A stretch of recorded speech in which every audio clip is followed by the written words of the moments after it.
Friends, good evening. ഏതായാലും ട്രംപിൻ്റെ വ്യാപാര യുദ്ധവും നികുതി യുദ്ധവും ഒക്കെ ഇന്ത്യക്ക് മേൽ തകൃതിയായി നടക്കുന്നുണ്ടെങ്കിലും നമ്മളുടെ രാജ്യത്തു നിന്നുള്ള ഇലക്ട്രോണിക്സ് ഉൽപ്പന്നങ്ങളുടെ കയറ്റുമതി വളരെ തകൃതിയായി നടക്കുന്നുണ്ട്. ഈ കഴിഞ്ഞ 3 മാസത്തിലെ ഏകദേശം 1 ലക്ഷം കോടി രൂപയുടെ കയറ്റുമതി ഇന്ത്യയിൽ നിന്നും നമ്മൾ ചെയ്തതായിട്ടാണ് റിപ്പോർട്ടുകൾ സൂചിപ്പിക്കുന്നത്. മൊബൈൽ ഫോണിൻ്റെ കയറ്റുമതിയാണ് ഇലക്ട്രോണിക് ഉൽപ്പന്നങ്ങൾ ഏറ്റവും കൂടുതലായിട്ടുള്ളത്. ഇനി നമുക്ക് മുമ്പോട്ടുള്ള ഈ ഒരു മേഖലയുമായി ബന്ധപ്പെട്ട് എന്തെല്ലാം സാധ്യതകളാണ് ഉള്ളത് എന്നുള്ളത് നമുക്ക് ഈ ഒരു വാർത്തകൾ കൊണ്ട് നമുക്ക് മനസ്സിലാക്കാം. ഇപ്പോൾ 2025-26 നടപ്പ് സാമ്പത്തിക വർഷം, കറണ്ട് ഫിനാൻഷ്യൽ ഇയർ CFY ഇല്ലേ? അപ്പോൾ ഈ നടപ്പ് സാമ്പത്തിക വർഷത്തിൽ ഇന്ത്യയിൽ നിന്നുള്ള ഇലക്ട്രോണിക് പ്രോഡക്ട്സിൻ്റെ എക്സ്പോർട്ട് ഏകദേശം 46 മുതൽ 50 ബില്യൺ ഡോളറിലെത്തുമെന്നാണ് പ്രതീക്ഷ. അതായത് 4.3 ലക്ഷം കോടി രൂപയോളം നമ്മുടെ റുപ്പി ടേംസിൽ ഉണ്ടാകും. ഈ നടപ്പ് സാമ്പത്തിക വർഷം 25-26 ആദ്യത്തെ 3 മാസം, അതായത് ആദ്യത്തെ 3 മാസം ഫസ്റ്റ് ക്വാർട്ടറിൽ, ഒന്നാം പാദം എന്ന് നമ്മൾ പറയുന്ന ഏപ്രിൽ, മെയ്, ജൂൺ ഈ 3 മാസത്തിൽ കയറ്റുമതി ഇന്ത്യയിൽ നിന്നുള്ളത് 47% വർദ്ധിച്ച് 12.4 ബില്യൺ ഡോളർ, അതായത് 1 ലക്ഷം കോടി രൂപയിലെത്തിയിട്ടുണ്ട്. സോറി, ഇതിൽ കൂടുതലും ഇന്ത്യയിൽ നിന്ന് നിർമ്മിച്ച സ്മാർട്ട് ഫോണുകളുടെ എണ്ണമാണ് കൂടുതൽ എന്നുള്ളതാണ് അതിലേറ്റവും വളരെ ഇമ്പോർട്ടൻ്റ് ആയിട്ടുള്ള അല്ലെങ്കിൽ ശ്രദ്ധേയമായിട്ടുള്ളൊരു കാര്യം എന്ന് പറയുന്നത്.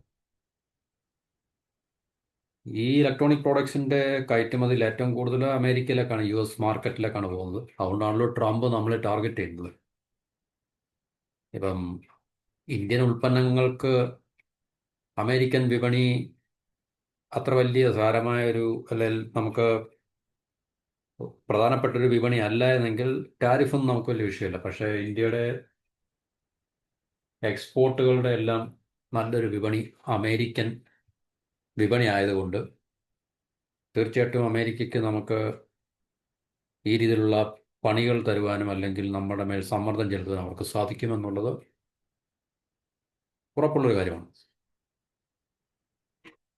അപ്പോൾ ഇതിൽ ട്രംപിൻ്റെ ടാരിഫും അല്ലെങ്കിൽ നികുതിയൊക്കെ ചുമത്തപ്പെട്ടുവെങ്കിലും ഇതുവരെ കാര്യമായിട്ടുള്ള ഒരു പരിക്കുകളൊന്നും നമ്മുടെ സമ്പദ് വ്യവസ്ഥയ്ക്ക് മേൽ അല്ലെങ്കിൽ എക്സ്പോർട്ടിൻ്റെ മുകളിൽ ഒന്നും നമുക്ക് കാണുവാനില്ല എന്നാണ് ഇന്ത്യയിലെ ഈ ഇലക്ട്രോണിക്സ് സെക്ടറിൻ്റെ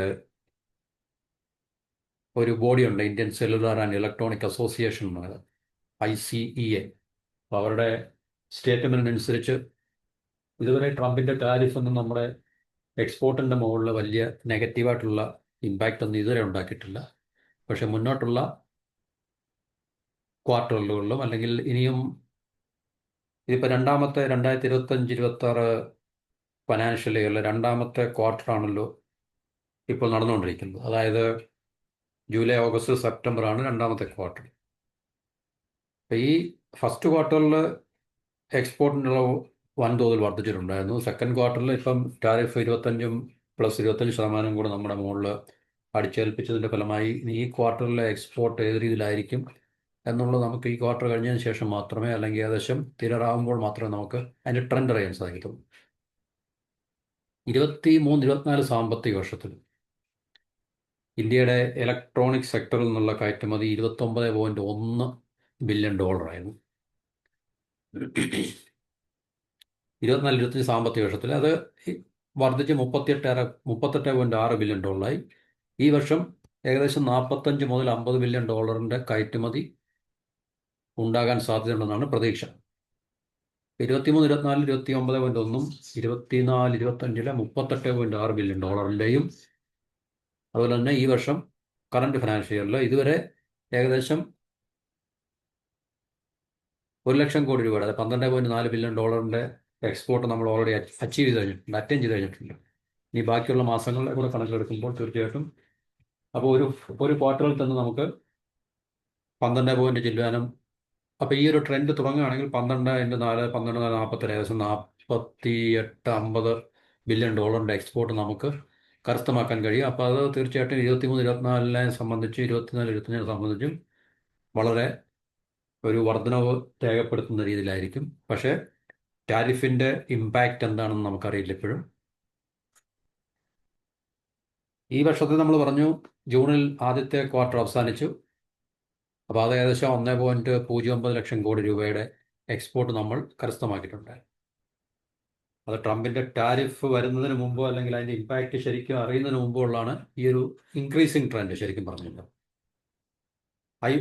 ആപ്പിൾ ഐഫോണിൻ്റെയൊക്കെ കയറ്റുമതി വൻതോതിൽ ഇന്ത്യയിൽ നിന്നും വർദ്ധിച്ചിരുന്നു. അപ്പോൾ അതിൻ്റെ കൂടെ കണക്കെടുക്കുമ്പോൾ തീർച്ചയായിട്ടും ഈ ഒന്നാം ക്വാർട്ടറിൽ നല്ല എക്സ്പോർട്ട് ആയിരുന്നു എന്നുള്ളതാണ് നമുക്ക് മനസ്സിലാക്കാൻ സാധിക്കുന്നത്. ആപ്പിൾ ഐഫോണിൻ്റെ എക്സ്പോർട്ടൊക്കെ ഇന്ത്യയിൽ നിന്നും അവർ ചൈനയിൽ ഓപ്പറേഷൻസ് കുറച്ച് ഇന്ത്യയിൽ നിന്നും കൂടുതൽ കയറ്റുമതി അവർ ആരംഭിച്ചിരുന്നു. അപ്പോൾ അതിനുശേഷം ഈ റീസെൻ്റായിട്ടാണ് ആപ്പിളിനെതിരെയും ട്രംപ് വാളെടുക്കുവാൻ തുടങ്ങിയതും. ടീം കുക്കുമായിട്ട് ഉള്ള, അതായത് ആപ്പിളിൻ്റെ CEO ടീം കുക്കുമായിട്ടുള്ള ചർച്ചയിൽ പിന്നെ ഇന്ത്യയിൽ നിന്നും അവർ എക്സ്പോർട്ട് ചെയ്യുകയാണെങ്കിൽ ആപ്പിളിൻ്റെ മുകളിലും അല്ലെങ്കിൽ ആപ്പിളിൻ്റെ പ്രോഡക്ട്സിന് മുകളിലും വൻതോതിലുള്ള നികുതി ചുമത്തുന്നൊക്കെയുള്ള ഭീഷണി വരികയും അതുപോലെ തന്നെ അതിൻ്റെ ഫലമായിട്ട് ആപ്പിളിൻ്റെ CEO അമേരിക്കയിൽ കൂടുതൽ ഇൻവെസ്റ്റ്മെൻറ്റ് വർദ്ധിപ്പിക്കാമെന്ന് എഗ്രി ചെയ്യുകയൊക്കെ ചെയ്തിട്ടുണ്ടായിരുന്നു. അപ്പോൾ അതിനെക്കുറിച്ച് നമ്മൾ നേരത്തെ വീഡിയോ ചെയ്തിട്ടുണ്ടായിരുന്നു. അപ്പോൾ ഇത് കണക്കിലെടുക്കുമ്പോൾ മൊബൈൽ ഫോണുകളുടെ കയറ്റുമതി മുൻ വർഷത്തേക്കാളും ഏകദേശം 55% വർദ്ധിച്ച് 7.6 ബില്യൺ ഡോളറിൻ്റെ വർധനമുണ്ടായിട്ടുണ്ട്. വർധനമാണ് 66,500 കോടി രൂപയുടെ വർധനമുണ്ടായിട്ടുണ്ട്. അപ്പോൾ മൊബൈൽ ഫോൺ മാത്രമല്ല, മറ്റ് ഇലക്ട്രോണിക് പ്രോഡക്ട്സുകളും, അതായത് സോളാർ മൊഡ്യൂളുകൾ, അതൊക്കെ നമ്മൾ അമേരിക്കയിലേക്ക് വൻതോതിൽ നമ്മൾ കയറ്റുമതി ചെയ്യുന്ന പ്രോഡക്ട്സുകളാണ്. സോളാർ മൊഡ്യൂളുകൾ, നെറ്റ്വർക്കിംഗ് ഇൻസ്ട്രുമെൻറ്റ്സ്, ചാർജർ അഡാപ്റ്ററുകൾ, ഇലക്ട്രോണിക് കമ്പോണൻറ്റുകൾ. അപ്പോൾ ഈ പറഞ്ഞ പ്രോഡക്ട്സുകളെല്ലാം തന്നെ കഴിഞ്ഞ വർഷത്തിനേക്കാളിലും അവയുടെ എക്സ്പോർട്ട് അല്ലെങ്കിൽ കയറ്റുമതി 36% വർദ്ധിച്ചിട്ടുണ്ട് എന്നാണ് നമുക്ക് മനസ്സിലാക്കാൻ കഴിയുന്നത്. ഈ ആദ്യ 3 മാസത്തിൽ തന്നെ 4.8 ബില്യൺ ഡോളറിൻ്റെ ഏകദേശം 42,000 കോടി രൂപയുടെ ഉൽപ്പന്നങ്ങളാണ് ഈ പറഞ്ഞ ഉൽപ്പന്നങ്ങളുമായി ബന്ധപ്പെട്ട മേഖലയിൽ കയറ്റുമതി ചെയ്യാൻ കഴിഞ്ഞത് ഇന്ത്യക്ക്. അതുപോലെ നോൺ മൊബൈൽ കാറ്റഗറി ഉണ്ട്. നോൺ മൊബൈൽ കാറ്റഗറിയുടെ എക്സ്പോർട്ടും അല്ലെങ്കിൽ കയറ്റുമതിയും, അത്തരം ഉൽപ്പന്നങ്ങളുടെ കയറ്റുമതിയും നമ്മൾ വർദ്ധിപ്പിക്കുവാൻ ഇന്ത്യ ശ്രദ്ധിക്കണമെന്നാണ് മുമ്പേ പറഞ്ഞ സെല്ലുലാർ ബോഡി ആവശ്യപ്പെട്ടത്. അതുപോലെ തന്നെ എപ്പോഴും നമുക്ക് ആഗോള തലത്തിൽ ഗ്ലോബൽ സ്കെയിലിൽ നിന്ന് നമ്മുടെ ഒരു ബ്രാൻഡൊന്നുമില്ല. ശരിക്കും പറഞ്ഞു കഴിഞ്ഞാൽ പറയത്തക്ക ഒരു ബ്രാൻഡൊന്നുമില്ല. അപ്പം അങ്ങനെ ഒരു ബ്രാൻഡ് ഉണ്ടാക്കിയെടുക്കുക എന്നുള്ളത് വളരെ ഈസി ആയിട്ടുള്ള കാര്യമല്ല, വളരെ പ്രയാസകരമായിട്ടുള്ള കാര്യമാണ്. വർഷങ്ങളായിട്ടുള്ള പ്രയത്നത്തിൻ്റെയൊക്കെ ഫലമായിട്ടാണ് നമുക്കൊരു ബ്രാൻഡ് ഉണ്ടാക്കിയെടുക്കാൻ സാധിക്കുന്നത്. പക്ഷേ അത്തരം ആഗോള മേഖലയിൽ അല്ലെങ്കിൽ ഗ്ലോബൽ ഇക്കോണമിയിൽ നമുക്കിപ്പോൾ ആപ്പിൾ, സാംസങ് ഇതുപോലൊക്കെയുള്ളൊരു ഗ്ലോബൽ ബ്രാൻഡ് ഉണ്ടാക്കിയെടുക്കുക എന്നൊക്കെ ഉള്ളത് വളരെ ശ്രമകരമാണ്. പക്ഷേ അത്തരം കാര്യങ്ങളിൽ ഇന്ത്യ ശ്രദ്ധിക്കണം, അല്ലെങ്കിൽ ഇന്ത്യക്ക് അങ്ങനെ ഒരു ബ്രാൻഡ് ഉണ്ടാക്കിയെടുക്കേണ്ട ആവശ്യകത ഇപ്പോൾ ഉണ്ട് എന്നുള്ളതാണ് ഇതിൽ പറയുന്നത്. അപ്പം അതുകൊണ്ട് ആഗോള ഇലക്ട്രോണിക് വിപണിയിൽ ഇന്ത്യക്ക് ഇങ്ങനെയുള്ള കാര്യങ്ങൾ നമ്മൾ ശ്രദ്ധിച്ചു കഴിഞ്ഞാൽ ഒരു ഒഴിവാക്കപ്പെടാൻ പറ്റാത്ത ശ്രദ്ധേയമായിട്ടുള്ള സ്ഥാനം നമുക്ക് നേടിയെടുക്കാൻ കഴിയും എന്നുള്ളതും ഒരു വ്യക്തമായിട്ടുള്ള കാര്യമാണ്. അപ്പം ഈ മേഖലയിലൊക്കെ തന്നെ വൻതോതിലുള്ള സാധ്യത നിലനിൽക്കുന്നുണ്ട്. IT ഹാർഡ്വെയർ, അതുപോലെ തന്നെ ധരിക്കാവുന്ന ഗാഡ്ജറ്റുകൾ, ഹിയറബിൾസ്, ഹെഡ്സെറ്റ് പോലുള്ള സാധനങ്ങൾ,